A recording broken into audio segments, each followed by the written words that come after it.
बसरी से रिवायत है कि मैंने अता सल्मी अलैहि रहमतुल्लाह को ख्वाब में देखा और इनसे कहा कि अल्लाह तुम पर रहमत नाजिल फरमाए, तुम दुनिया में बड़े गमगीन रहा करते थे। वो फरमाने लगे कि अल्लाह की कसम, इस तवील गम के बाद अल्लाह ने मुझे तवील मुसर्रत और दायमी सरूर अता फरमा दिया।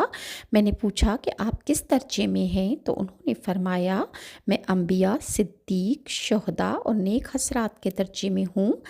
इब्ने मुबारक से मरवी है कि मैंने इमाम सौरी रहमतुल्लाह को ख्वाब में देखा और पूछा कि अल्लाह ताला ने तुम्हारे साथ क्या मामला रखा।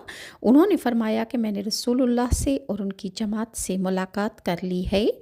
सखर बिन राशिद से रिवायत है कि मैंने इब्ने मुबारक को ख्वाब में देखा और उनसे पूछा कि क्या आप वफ़ात नहीं पा गए थे।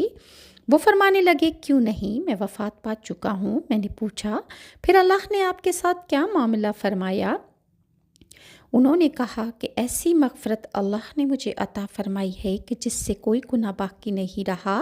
मैंने पूछा और सफ़ियान सूरी के साथ क्या किया, तो फरमाया वो तो अम्बिया, सिद्दीक, शुहदा और नेक हज़रात के साथ हैं। और उम्मे अब्दुल्ला बसरी से रिवायत है कि मैंने ख्वाब में देखा कि जैसे मैं एक आरास्ता घर में दाखिल हुई, फिर एक बाग में गई जो निहायत सजा हुआ था। मैंने इसमें एक शख्स को देखा जो सोने के तख्त पर आराम से टेक लगाए बैठे हैं और इनके चार जानिब जाम लिए हुए खुद्दाम खड़े हैं। मैं वहाँ की ज़ैब व ज़ीनत देख कर हैरान रह गई। इतने में कहा गया कि मरवान मुखलमी आ रहे हैं। ये सुनकर वो शख्स फ़ौरन सीधा बैठ गया। फिर मेरी आँख खुल गई।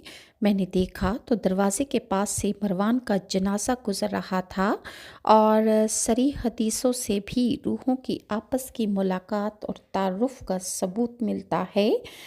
और इसी तरह उबैद बिन उमैर से रिवायत है कि अरवाह मरने वाले की रूह को खुशामदीद कहती हैं और उससे अपने असीसों अकारिब की ख़बरें पूछती हैं।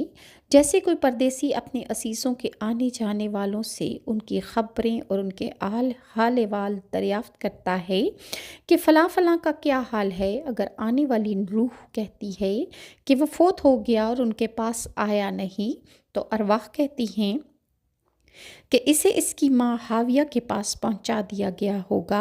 सईद बिन मुसीब से मरवी है कि जब इंसान फोत हो जाता है तो जैसे गायब का इस्तकबाल किया जाता है, इसी तरह इसका और इसके वालिद का इस्तकबाल करते हैं। उबैद बिन उमैर से रिवायत किया गया है कि अगर मैं अपने घर वालों की अरवाह की मुलाकात से मायूस होता तो इंतहाई गम के बायस